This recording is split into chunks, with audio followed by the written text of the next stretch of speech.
الله الرحمن الرحيم ضرب لكم مثلا من أنفسكم هل لكم مما ملكت أيمانكم من شركاء فيما رزقناكم فأنتم فيه سواء۔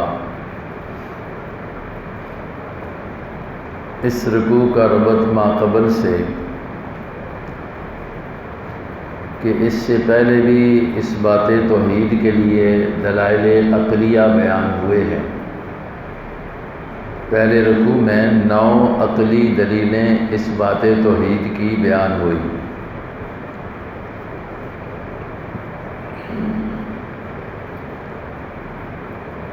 اب اس رکوع میں بھی توحید کے اس بات کے لیے عقلی دلیل کو بیان کیا جائے۔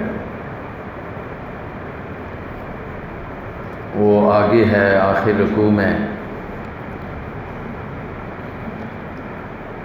اولم یروا ان اللہ یبسط الرزق لمن یشاء۔ اسی طرح اللہ الذی خلقکم ثم رزقکم، یہ دلائل عقلیہ اس میں بھی بیان ہے۔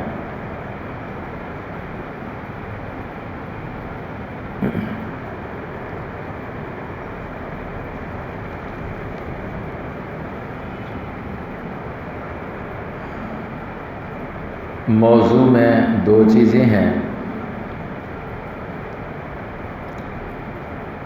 ایک ہے اس بات توحید دلائل عقلیہ سے،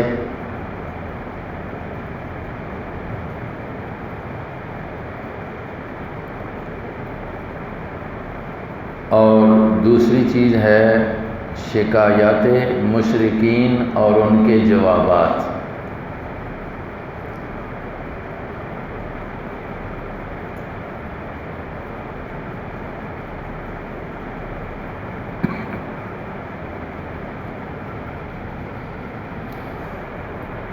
خلاصہ میں 2 چیزیں ہیں، ایک ہے تردید مشرکین کے لیے ایک مثال، تردید مشرکین کے لیے ایک مثال،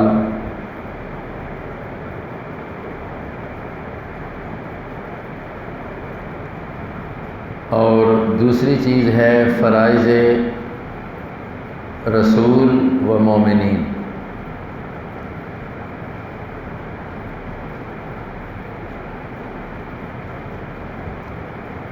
فرائض رسول و فرائض مومنین۔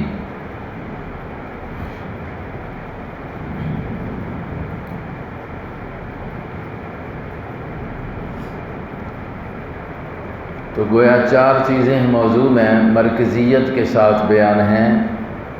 توحید کے لیے دلیل عقلی، مشرکین کے اس پر شبہات ہیں اور ان کے جوابات ہیں، تردید مشرکین کے لیے ایک مثال ہے۔ بعض اس کو اس طرح تعبیر کرتے ہیں کہ معبود حق اور معبود باطل کی مثال، مقصود اس سے بھی تردید مشرکین ہے، اور فرائض مومنین و فرائض رسول کو اس میں بیان کیا گیا۔ یہ ہے رکوع کا ایک نچوڑ، خلاصہ۔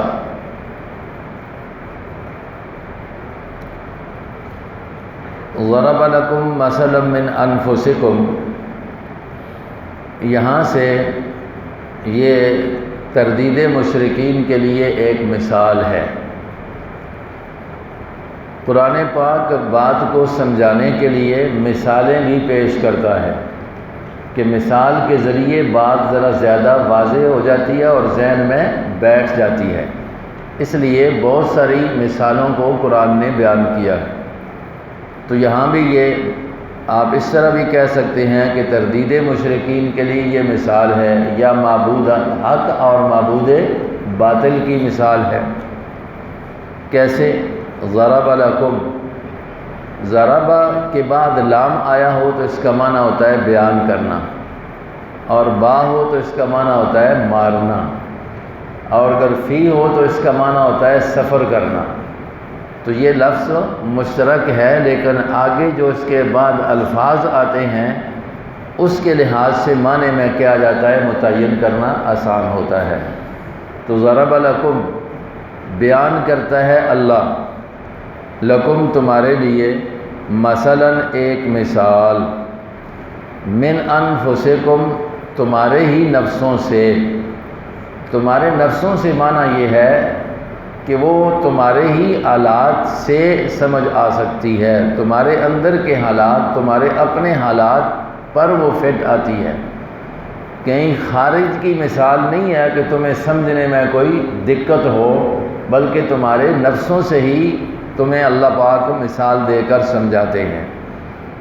حل لکم مما ملکت، یہ اس مثال کی تشریح ہے۔ حل لکم، حل یہاں پر استفہامیہ ہے اور انکار ہے۔ حل لکم کیا ہے تمہارے لیے، مما ملکت، من اس سے کہ ملکت ایمانکم، کہ مالک ہوں اس کے تمہارے دائیں ہاتھ۔ مراد ہوتا ہے غلام باندی، تمہارا مال، تمہارے مملوک۔ کیا تمہارے مملوکوں میں سے کوئی ایسا ہے، من شرکاء، جو شریک ہو، فیما رزقناکم، اس میں جو ہم نے تم کو رزق دیا ہے۔ فانتم فیہ سواء، پس ہو تم اس میں سواء، برابر۔ کیا مطلب کہ ایک تمہارا مملوک ہے، غلام ہے، اللہ نے تمہیں مالک اس کا بنایا ہے، اور پھر اللہ نے تمہیں ایک رزق دیا ہے، مال دیا ہے، تو کیا تم اپنے اس مملوک کو اپنے اس مال میں برابر کا شریک کرنا گوارا کرتے ہو؟ تو استفہام انکاری ہے، کوئی بھی اس طرح نہیں کرتا۔ تو جب تم اپنے عارضی جس کے تم مالک ہو، اس کو اپنے ساتھ اپنے مال میں شریک کرنا، اپنی ملکیت میں شریک کرنا برداشت نہیں کرتے ہو، تو اللہ تبارک و تعالی جو مالک حقیقی ہے، وہ بھی اپنے ساتھ کسی کو شریک کرنا برداشت نہیں کرتا۔ یہ مثال دی تمہارے ہی احوال سے۔ جیسے کہ بعض کا خیال یہ تھا کہ اللہ کے ساتھ برابر کے شریک ہیں نبی، برابر کے شریک ہیں ولی اور اس کے فرشتے، تو یہاں پر اس کی اللہ نے کیا کر دی، تردید کر دی کہ فَأَنْتُمْ فِيهِ سَوَاءٌ، تم اس میں برابر ہو، نہیں ایسا کرتے ہو۔ تَخَافُونَهُمْ، ڈرتے ہو تم ان سے، یا ڈرو تم ان سے، كَخِيفَتِكُمْ أَنفُسَكُمْ، جس طرح کہ تم ڈرتے ہو اپنے نفسوں سے۔ اپنے نفسوں سے یہاں پر مراد مفسرین لیتے ہیں اپنے آزاد لوگ، اپنے قریبی رشتہ دار، اپنی طرح جو آزاد ہیں۔ تو جس طرح دیکھیں جو لوگ آزاد ہیں یا ہمارے قریبی رشتہ دار ہیں، آزاد ہیں، تو آپس میں ایک شراکت ہوتی ہے بھائیوں کی، رشتہ داروں کی، تو ہر ایک دوسرے سے ڈر ہوتا ہے اس کو کہ کہیں یہ میری چیز پر غالب نہ آ جائے۔ تو جس طرح تمہیں اپنوں سے اس طرح ڈر ہوتا ہے، اسی طریقے سے تمہیں اپنے غلاموں سے بھی کیا رہتا ہے، ڈر رہتا ہے کہ وہ ہمارے برابر نہ ہو جائیں، کہ کہیں ہماری ملکیت پر وہ قابض نہ بن جائیں۔ تو اسی طریقے سے جب تم اس چیز کو نہیں برداشت کرتے ہو، تو اللہ کو بھی اپنا شریک برداشت نہیں ہے۔ فَأَنْ كَذَلِكَ نُفَصِّلُ الْآيَاتِ، شفقت خداوندی، اسی طریقے سے ہم کھول کھول کر بیان کرتے ہیں آیات کو، لِقَوْمٍ يَعْقِلُونَ، لیکن مستفیدین من الآیات کا بیان واسطے اس قوم کے جو کہ عقل رکھتی ہے۔ بھائی آیات تو سب کے لیے بیان ہے، آیات کا تو کھول کر بیان کرنا سب کے لیے ہے، لیکن اس سے استفادہ حاصل کرنا کون کرتے ہیں، عقل والے کرتے ہیں، اور سمجھ والے، تفکر کرنے والے حاصل کرتے ہیں۔ جس طرح قرآن پاک میں آ رہا ہے نا کہ ھدی للمتقین، حالانکہ قرآن تو ھدی للناس ہے، تو معنی اس کا یہ ہوتا ہے کہ ہدایت لیتے کون ہیں، جو ان کے اندر ڈر والی صفت پائی جاتی ہے رب سے۔ اسی طرح نفصل الآیات عام ہے، لیکن فائدہ حاصل کرنے والی قوم وہ ہے جو عقل مند ہے۔ بل اتبع الذین ظلموا آباءهم بغیر علم، یہ ہیں مشرکین کی شکایات اور ان کے جوابات۔ اور یہ بل اضرابیہ ہے، بل اتبع الذین ظلموا، بلکہ پیروی کی ان لوگوں نے جنہوں نے ظلم کیا۔ ظلم سے مراد جنہوں نے شرک کیا، ظلم کا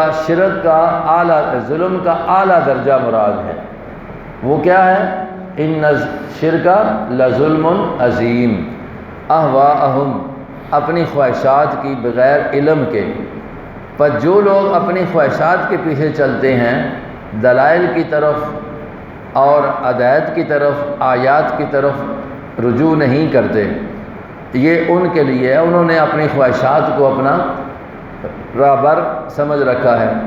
فَمَن يَهْدِي مَنْ أَضَلَّ اللَّهُ تَقْطِيعُ طَمَعًا ایمان المعاندین، جن کے اوپر ضد کی بنا پر مور جباریت لگ جائے ان کے لیے کوئی ہدایت نہیں ہوتی، اور مور جباریت لگنا انسان کے اپنی ضد عناد کی وجہ سے ہوتا ہے۔ کتاب و سنت سے، آیات باری تعالیٰ سے عناد کرنا، توجہ نہ کرنا، یہ سبب بن جاتا ہے کہ پھر اللہ کی طرف سے دل پر مور لگ جاتی ہے۔ بل طبع اللہ علی قلوبہم فمن یہدی من اضل اللہ، پس کون ہے جو ہدایت دے، کون ہے جو راستے پر لائے، من اضل اللہ، اس کو جو راستے سے اللہ جس کو ہٹا دے اور جس کو اللہ گمراہ کر دے، اس کی اپنی عناد کی وجہ سے، ورنہ اللہ تو کسی پر زیادتی نہیں کرتا نا۔ تو جہاں پر فمن کون ہے، یعنی کوئی بھی نہیں ہے۔ وما لہم من ناصرین، نفی تشفیع قہری، ایسوں کے لیے پھر وہاں پر کوئی مددگار نہیں ہوگا۔ وما لہم، اور نہیں ہے ان کے لیے، من ناصرین، کوئی بھی مددگار۔ فاقم وجہک للدین حنیفہ، یہ ہے فرائض رسول، فریضہ رسول۔ فاقم وجہک، بظاہراً حکم مفرد ہے، نبی علیہ السلام کو ہے، لیکن حقیقت یہ ہے کہ خطاب ساری امت کو ہے۔ فاقم، پس قائم رکھ، کیا مطلب؟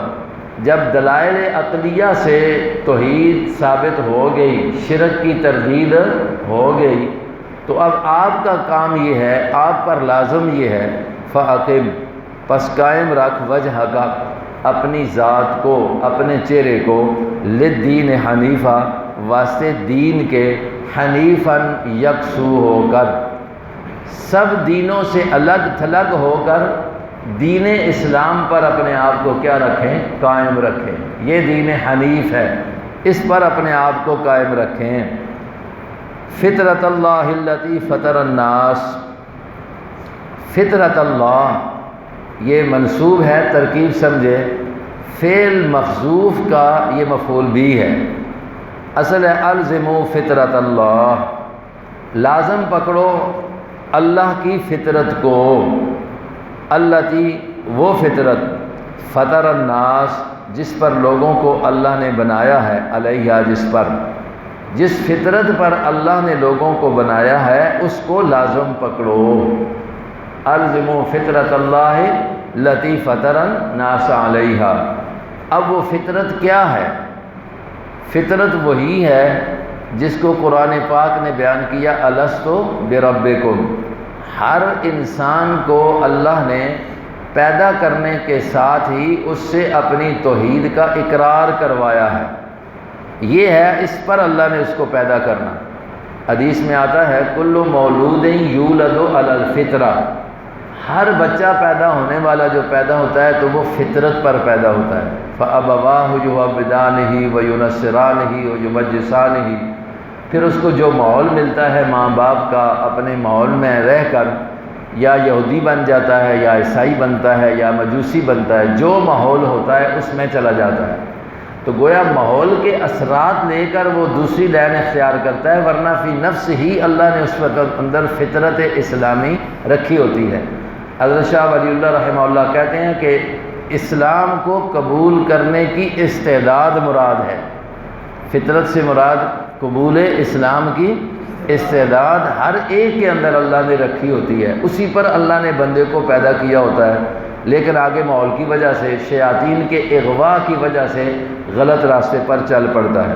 تو حکم یہ ہے کہ اس فطرت کو لازم پکڑو، اس کو چھوڑو مت۔ لا تبدیل لخلق اللہ، نہیں ہے تبدیلی واسطے اللہ کی خلقت کے۔ یہ تو ہو گیا نفی والا معنی، یا یہ ہے کہ یہاں لا نفی بمانے نئی کے ہے، لا تبدیل لخلق اللہ، اللہ کی خلقت کو یعنی فطرت کو تبدیل مت کرو۔ ذالک الدین القیم، یہی دین قیم ہے۔ اب یہ دین قیم ہے، کون سا دین؟ دین فطرت، اور وہ کیا ہے؟ اس کی تفسیر خود قرآن میں موجود ہے کہ وہ دین توحید ہے۔ سورہ یوسف دیکھیں، سورہ یوسف میں جہاں یوسف علیہ السلام کا وعظ قرآن نے بیان کیا ہے نا جی، تو وہاں پر دین قیم کی تشریح جس کے ساتھ کی گئی ہے وہ دین توحید ہے۔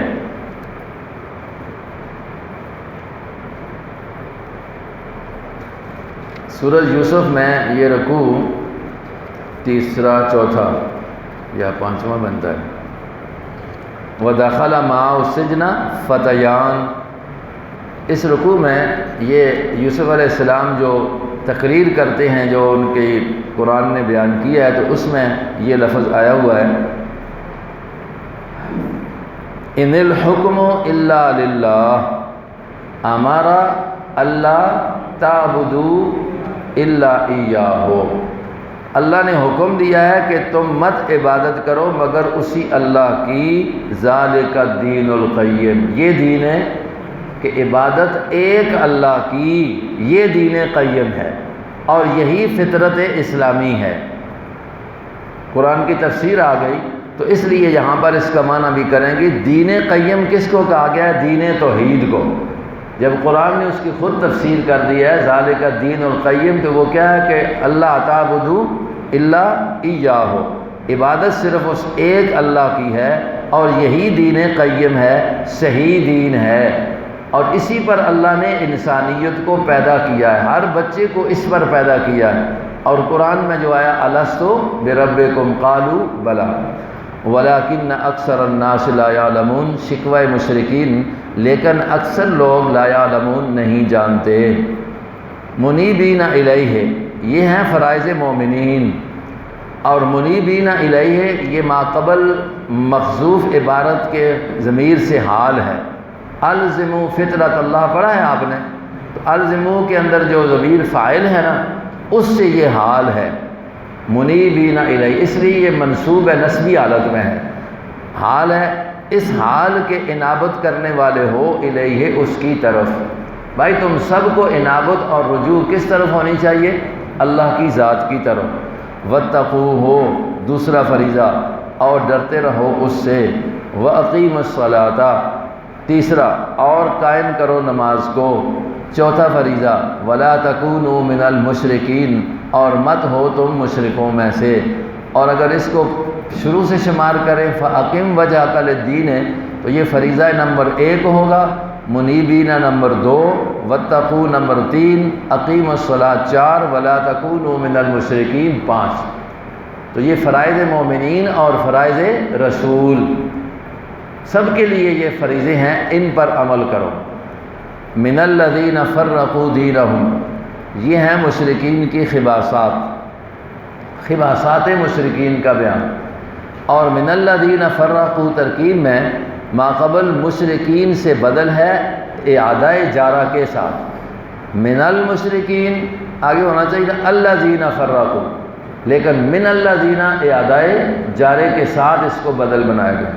من الذین، ان لوگوں سے، فرقوا دینہم، جنہوں نے تقسیم کر دیا دین کو، ٹکڑے ٹکڑے کر دیا دین کو۔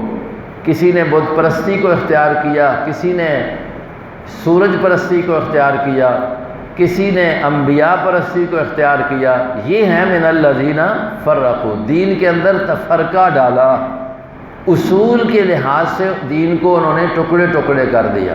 وکانوا شیعا، اور ہو گئے وہ گروہ گروہ۔ میں نے جو منع کیا ہے اصولی طور پر جنہوں نے تفرقہ کیا وہ مشرک، من الذین فرقوا، یعنی وہ لوگ جنہوں نے فرقوا دینہم، لیکن یہ تفرقہ کس بنا پر ہے؟ اصول کے لحاظ سے۔ کسی نے شرک کو اختیار کیا بت پرستی کی صورت میں، کسی نے یہودیت کی صورت میں انبیاء کی پوجا شروع کر دی، کسی نے سورج پرستی شروع کر دی، کسی نے مطلب یہ ستارہ پرستی شروع کر دی، یہ تفرق ہے۔ یہ اس لیے کہہ رہا ہوں کہ موجودہ دور میں جماعت المسلمین، پہلے غیر مقلدین بھی یہ کہتے تھے، لیکن آج کل جو ایک جماعت المسلمین انہی کی ایک جماعت ہے، وہ ان غیر مقلدوں کو بھی عام کو اس میں شامل کرتی ہے۔ تو وہ کہتے ہیں کہ دیکھو ولا تکونوا من المشرکین، نہ ہو تم مشرکوں میں سے۔ آگے من الذین فرقوا کا معنی کرتے ہیں من بیانیہ بنا کر، تو میں نے کہا بھی من بیانیہ نہیں ہے، اور تفرقے سے مراد تفرق فی الاصول ہے۔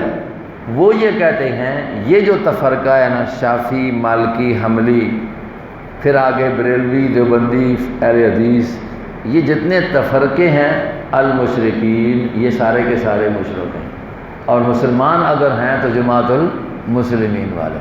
یہ اس عیب سے ان کا کیا ہوتا ہے؟ استدلال ہوتا ہے۔ لیکن یہ تفسیر بالرائے ہے، یہ جو اختلاف فروعی ہے اس پر اس تفرقے کا اطلاق کرنا یہ تفسیر بالرائے ہے۔ یہاں تفرقے سے مراد تفرق فی الاصول ہے، اصول کے لحاظ سے جنہوں نے تفرقہ ڈالا وہ یہاں پر مراد ہیں۔ من الذین فرقوا دینہم، ایک مناظرے میں انہوں نے اس سے استدلال کیا، تو پھر میرے پاس کچھ چند ان کی جماعت کے اندر کا اختلاف میرے پاس ثبوت تھے کہ اس کے اندر بھی 3-4 ٹکڑے ہو گئے، خصوصیت کے ساتھ ایک جماعت المسلمین جو گول تا سے اپنے آپ کو لکھتے ہیں، اور ایک جماعت المسلمین لمبی تا سے لکھتے ہیں۔ تو میں نے کہا تو پھر یہ بھی تو تفرقہ ہو گیا ہے، پھر تم بھی تو مشرک ہو۔ پھر ایک حزب اللہ مطلب جو ہے وہ کماڑی والا مسعود الدین ہے، اور ایک ڈاکٹر کمال ہے، وہ بھی آپ ہی کے ہیں، تو پھر یہ بھی تو تفرقہ ہو گیا۔ تو تفرقے تو خود تمہارے اندر پڑے ہوئے ہیں۔ تو اس لیے یہاں یہ سمجھنے کی بات یہ ہے کہ یہاں تفرق سے مراد تفرق اصول کے لحاظ سے ہے، یہ فروعی اختلافات کو اس درجے میں رکھنا یہ تفسیر بالرائے ہوگی جو کہ گناہ ہے۔ من الذین فرقوا، من الذین ان لوگوں سے، فرقوا دینہم جنہوں نے ٹکڑے ٹکڑے کر دیا اپنے دین کو، وکانوا اور ہوگے شیعاً گروہ، شیعہ کا معنی ہوتا ہے گروہ، کل حزب بما لدیہم فرحون، نتائج ہر ایک جماعت بما ساتھ اس کے لدیہم جو ان کے پاس ہے، فرحون اس پر خوش ہیں، غلط اصول قائم کر کے اپنے ان غلط اصولوں پر کیا ہیں؟ قائم ہیں اور خوش ہیں۔ کوئی بھی یہ نہیں کہتا کہ میں کیا ہوں، ٹھیک نہیں ہوں۔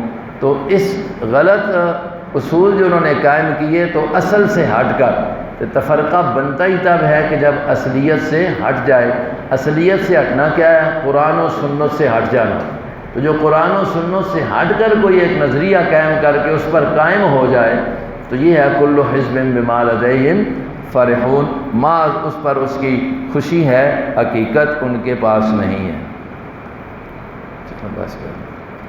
ضرب لکم مثلا من انفسکم، بیان کی تمہارے لیے ایک مثال، من انفسکم تمہارے ہی نفسوں سے، حل لکم کیا ہے تمہارے لیے، مما اس سے کہ مالک ہوں تمہارے ہاتھ ان کے، من شرکا کوئی شریک، فی ما اس میں جو ہم نے تم کو رزق دیا ہے، فانتم پس ہو تم اس میں برابر، ایسے نہیں ہوتا، تخافونہم تم ان سے ڈرتے ہو، کخیفتکم انفسکم جس طرح تم ڈرتے ہو، یا تم ڈرو اس طرح جس طرح تم ڈرتے ہو، انفسکم اپنے نفسوں سے، یعنی اپنے رشتہ داروں سے، شریکوں سے، آزاد لوگوں سے، کذالک نفصل الآیات اسی طرح ہم کھول کر بیان کرتے ہیں آیتوں کو اس قوم کے لیے جو کہ عقل رکھتی ہے، بلکہ اتبع الذین ظلموا پیروی کی ان لوگوں نے جنہوں نے ظلم کیا، یعنی اشرکوا شرک کیا،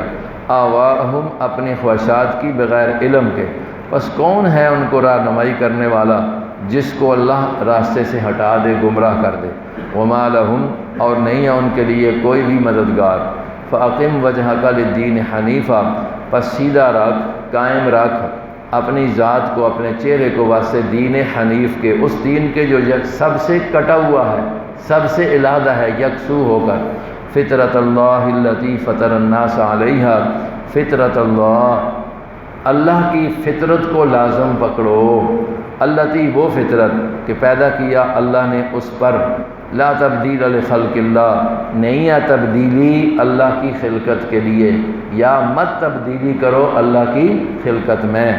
ذالک الدین القیم، یہ ہے دین قیم یعنی دین توحید، ولیکن اکثر الناس، لیکن اکثر لوگ نہیں جانتے۔ منیبین الیہ، اسی دین فطرت کی طرف، دین توحید کی طرف رغبت کرنے والے ہو جاؤ، یا اس اللہ کی طرف انابت کرنے والے ہو جاؤ۔ واتقوہ، اور اس سے ڈرو، اور قائم کرو نماز کو، اور مت ہو تم مشرکوں میں سے۔ من الذین، یہ بدل ہے مشرکین سے باعادہ جارہ، ان لوگوں سے، فرقو، جنہوں نے جدا جدا کر دیا دین کو، بانٹ دیا دین کو، ٹکڑے ٹکڑے کر دیا دین کو، وکانو، اور ہو گئے وہ شیعاً گروہ، کل حزب، ہر جماعت ساتھ اس کے جو اس کے پاس ہے، فرحون، اس پر مطمئن ہے، خوش ہے۔